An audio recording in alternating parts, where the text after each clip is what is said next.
All right. Hi, folks. Steven here. We're going to have another presentation here. We're going to talk about my time as a spectator at North American Internationals 2019 here in Columbus, Ohio. So we've got a few things to go over. I've got a bit of a slideshow with some things and some observations. I've also got over here to the right, my right, a bunch of things that I picked up over the course of the last few days.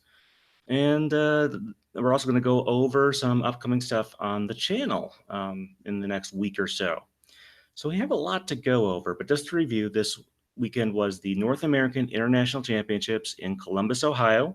There are four championships per year of that type, and this is the last one before Worlds, which is in August in DC. And so a couple days ago, I did a preview, and now we're going to take a look and see what all I did there. So first off, let's go ahead and go to the presentation. Now, if you have any questions about any of this, you can totally put a comment in the chat or put something afterwards. There are a few places I do expect to get a few questions and stuff like that, but you can put that in there. All right, so let's see here.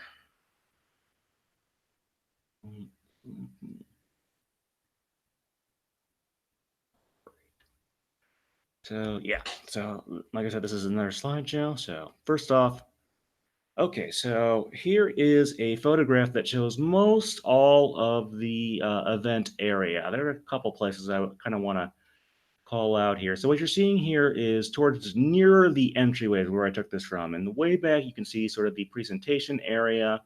On the left, if you look at the left middle, underneath the Zapdos and Blastoise banners, you can see the Sword and Shield demo area. Let's see. Otherwise, you got a bunch of other banners. I did notice the banners. If you take a look at them really closely, you notice they're kind of getting a little wrinkly. I don't know if you iron banners or what, but I'm guessing obviously they're going to be printing up new ones for after Sword and Shield come out for those events. Maybe starting with either the winter event or the spring event or whatever. So these ones have been around a few years at this point, but I'm guessing we're going to get some new ones soon, but you can sort of see the size of this area. It's pretty comparable, maybe a little bigger than the Berlin event in terms of square footage and whatnot, but the event has been here before. All right, so here you can see a map of the area, and they had this pretty well planned out. So you notice we saw those orange-ish red tables on the right side of the previous picture. That was the TCG Masters Flight Orange. If you look over, move the mouse here for a second so you can see over here, there's the blue flight. The Masters TCG vision is so large they do that. Let's see what else we got. TCG Seniors. And this is all kind of the layout for the first day. They did sort of this. You can see the Hive down here, which is where all the results are brought in and new stuff. And you see the VG stuff. Seniors and juniors of VGC didn't start till Saturday. Up here you see the side events area. Pokemon Center. So in addition to the two vendors, they also had a Pokemon Center selling plushes, apparel, stuff like that. You see the prize wall here for side events and the side events area. Pokken was over here. There was actually none of that on Friday. That was all Saturday and today. And you see some seating areas for various things. I think there's a little stage area, and then here's the actual stages right up here, and then the backstage area where they do all the magical stuff to get it out onto the internet. Well, you notice this red spot here is labeled, it's labeled, I don't know if you probably can't read it on there, but it just says Nintendo. It does not say Sword and Shield. It just says Nintendo, which is kind of interesting. I'm guessing that this had to be drawn up several weeks, if maybe not a month or two in advance, and they didn't want to get too specific about what they were putting in there. But yes, of course, as you may have heard, the Sword and Shield demo was at this year's North American Internationals, and they'll probably have it at Worlds, although I don't know for sure. But yeah, so yeah, obviously, as you would probably expect, I went in there, and they had about, I don't know, a dozen or so of these demo units, each of them with sort of someone walking you through the demo if you got stuck from somewhere or something like that. But you can sort of see the area here. One of the nice things, I guess, about being a spectator as opposed to being the main event is I had not too much trouble getting in line when it was not particularly long on Friday to get in there. But you can see they have a bunch of Switch units. We controlled these using Joy-Cons attached to sort of the standard, well, a charging grip actually, not the one that comes with the system, the slightly more advanced charging grip. But anyway, you can see some folks peering in on there. So what was actually in the demo? Well, I'm guessing it was pretty similar to what was shown at E3 the week before, but as you can kind of see here, we have a gym set up. It's a water gym with lots of pipes. Insert Mario joke here, I suppose. And they're all colored coded like that, and you have to turn switches on and off to switch different pipes on and off, and you can't pass through the water there because I guess I don't know. Along the way, as you can see on the right, there are a couple trainers you have to face. That's on the right-hand side. You can see on the screen there, you can see the new LAS sprite, or I guess model, I should call it there. That's definitely a 3D model that they're going to have in there. And eventually, once you complete the main section there, if you look on the left-hand picture, there's a little portal in the back, or a little gateway in the back. That's the end of the challenge, and then you go on to face the gym leader, where, yes, of course, you get to try the new feature. Yes, Dynamax. So this was someone Dynamaxing the, oh gosh, I'm bad with the names. They're on an upcoming slide. But their grass starter, you had to work with, you had each of the 3 starters in their basic form. You had, let's see, you had the little dog one. I think you had the sheep one. And then I think you had a flying one that you had to work with there. The demo was definitely skewed towards you being able to functionally complete it and not lose. It was definitely designed that way. But in any case, after all of that, if you have any questions about this, by the way, go ahead and toss those in the chat. Would appreciate that. So you do get some goodies. So first off, they give you this ticket with just the word Nintendo on. Ostensibly, that's just to keep track of things so they know how many people went through. I don't think I was the nearly 1,500th person there. I'm guessing that's just where their stuff was near starting, because I did get there relatively early. I wasn't the first person or anything. There were probably dozens of people ahead of me, but not 1,493. Yes, Grookie, or maybe that was close. But you redeem that, and they give you a set of pins, so one for each of the starters. And you take a look on the right over there. I did bring my headphones. I had wondered, I wasn't sure. I doubted it, but I figured I may as well try it, see if they would let us. I didn't really ask. They weren't really set up for this, but I'd see if I could plug the headphones in and listen to the music straight off the system. But the setup doesn't allow for that. In fact, some other things are locked down, like the bag, which made it hard to switch Pokemon the way you would want to and stuff like that. Let's see.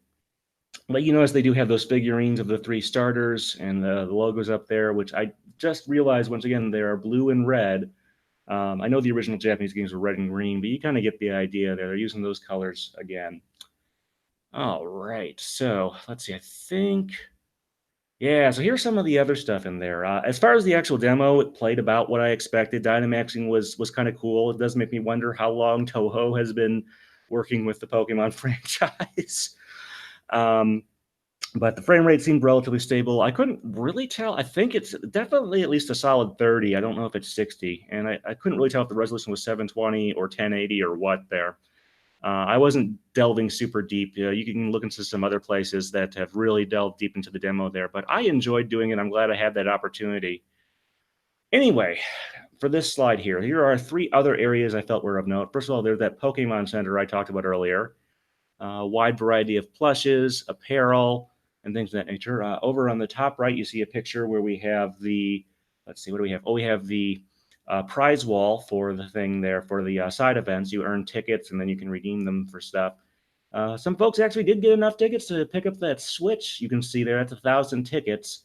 Although tickets are always in units of 10, so it's, I guess, like 100, but you get the idea. And then at the bottom center there, I want to tell you about this. I didn't actually do this myself, but they were making a real effort here to sort of get people who were, there for the video game or just a spectator, maybe parents and stuff like that, to sort of get a basic understanding of the Pokemon trading card game.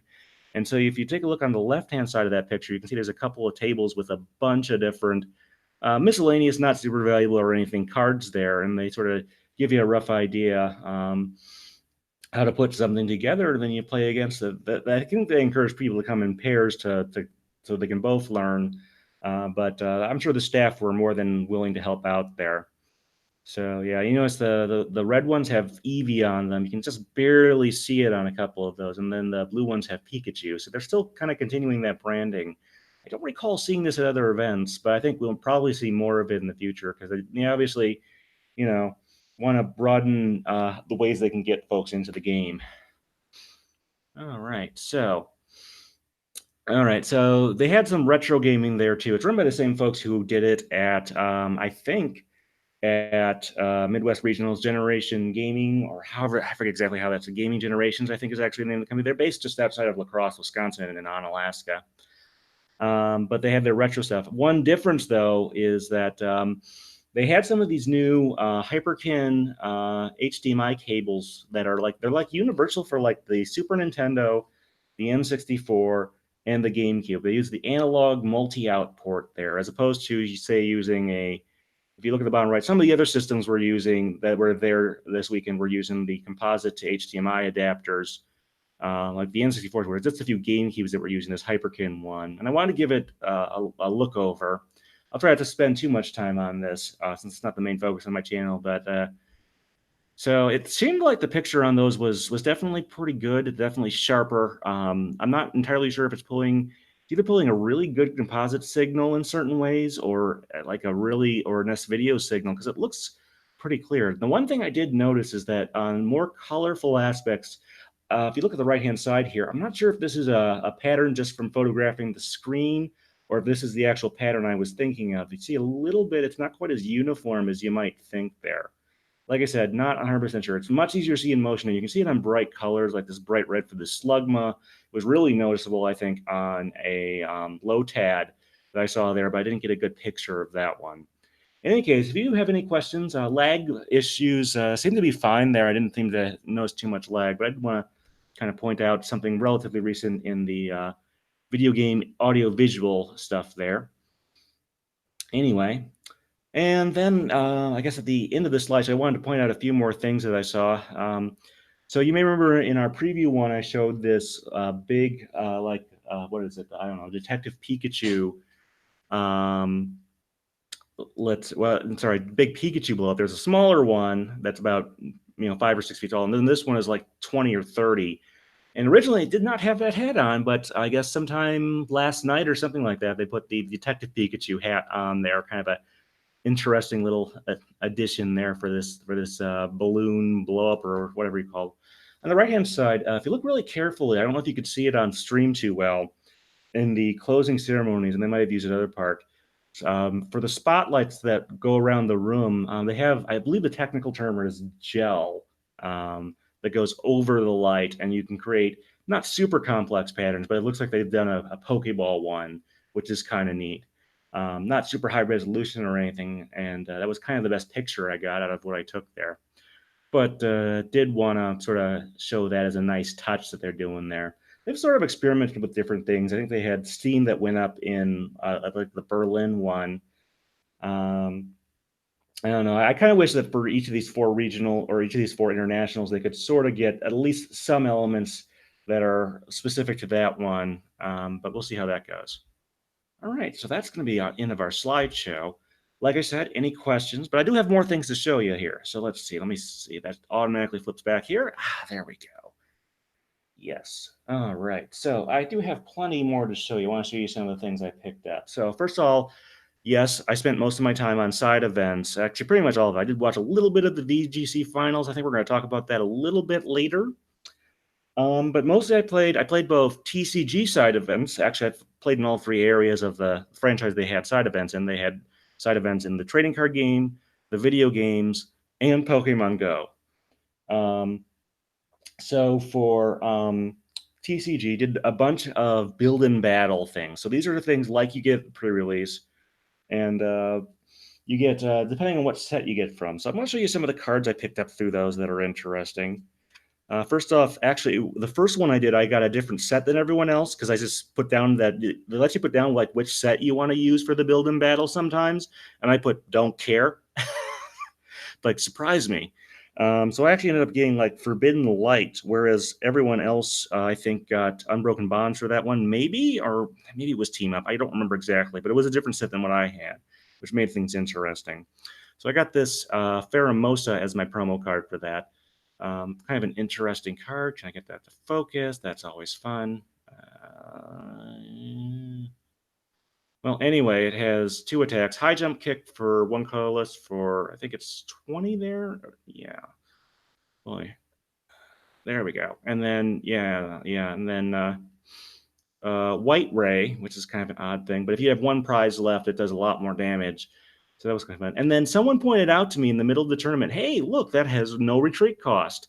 And I'm like, oh, that actually helped me out there a little bit, which is kind of amusing. All right. Well, let's see. A little more Forbidden Light here. I got this Pangoro that I ended up using. Very interesting dynamics because that first attack, it does more damage if you have damage counters on you, but you actually confuse both active Pokemon. Double Stomp was kind of interesting too. I had a kind of an interesting formulation for that. All right. And then pretty much everything else, I think I ended up using. Oh, what was it? Oh, Unbroken Bonds. And managed to pick up one of these. So very lucky here. For those of you who don't know, this is the. I find it works best if you bring it up really close and then it forces it to focus. Sheesh. Well, let's see. This is a tag team card between Reshiram and Charizard. It's a big card in the format right now. I didn't get a chance to really watch any of the TCG finals because I was still playing side events this morning, but one of the biggest, most important cards here, and I managed to snag one of those from one of my booster packs. Let's see. Other interesting cards there. Koga's Trap is a card you absolutely need to look out for, too. Just because you can poison and confuse your opponent's active Pokemon. It's a supporter card, so to be honest, it's kind of, to me, more of a balanced version of Hypnotoxic Laser, just because it's just a supporter, and so you have to give a little more for it. There you go. Nothing too special text-wise there, but I wanted to point that one out. That was a fun one. So let's see. Here's Stealthy Hood. So this one was an interesting one. So, weird situation here in one of the things there. I picked this card up, and I guess I didn't quite understand it, and that's a long story. The judge sort of made a decision in my favor. There's no direct ruling on this, and the Incineroar ability, which I think actually, from a functional perspective, this wouldn't have any interaction with, because it just increases damage output.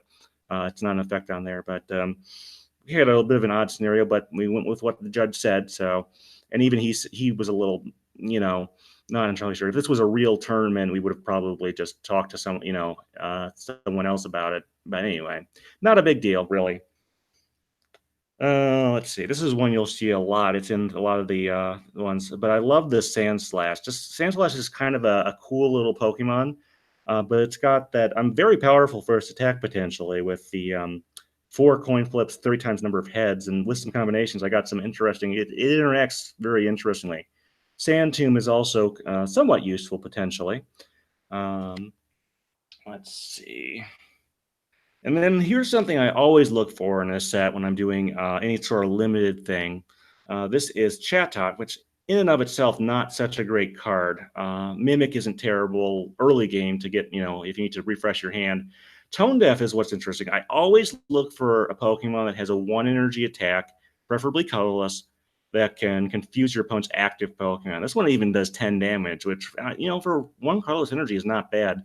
I even had a Incineroar out at 1.0. It was Tone Deaf for 40, so that was a little more menacing, perhaps. But I always look for this for a couple of reasons. One, it's just generally useful, but it's especially useful if you ever run into folks who try to use those 1 basic Pokemon decks. You can try and bring this out and stall for a little bit because it'll, negate half their attacks, and they probably don't have a great way to get out of it. So, and the art, I mean, being a musical person, Chatot is also one of my, design-wise, a neat little Pokemon to me with the music note head type thing. So, okay. And then this is actually another Forbidden Light card. But one of the full arts I got was a full art Bonnie. So, yeah. Let's see. It's a Zygarde specific card, so not really useful in some of those formats unless you're really lucky.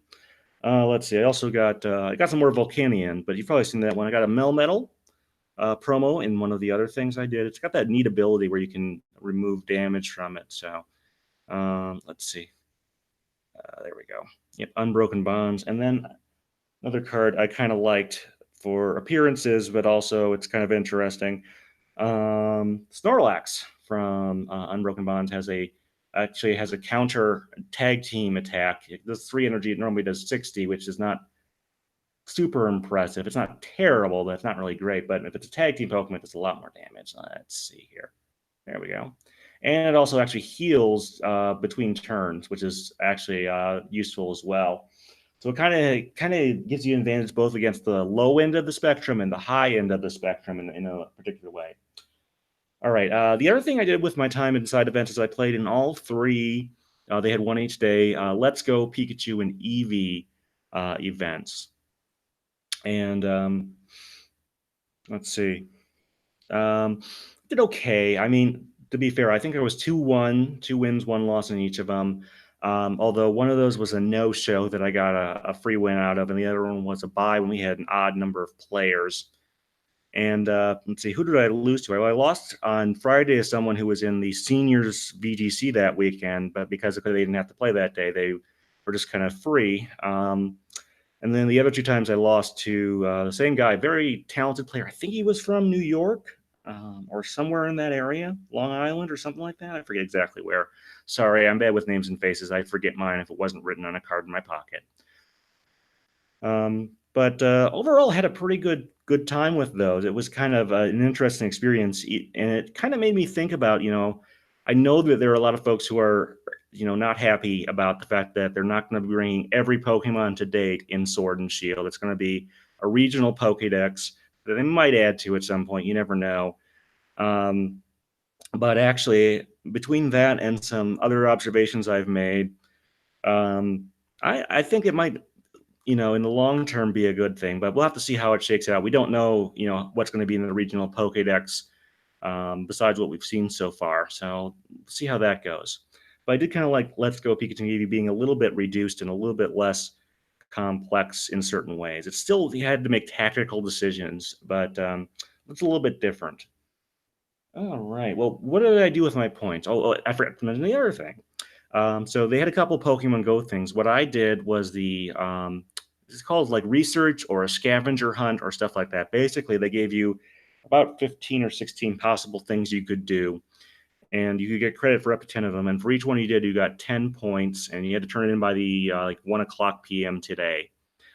And I managed to do that, but you had to do stuff like do AR photos, take pictures, make new friends in the game, and all that stuff. So it really got me to explore more of the stuff there.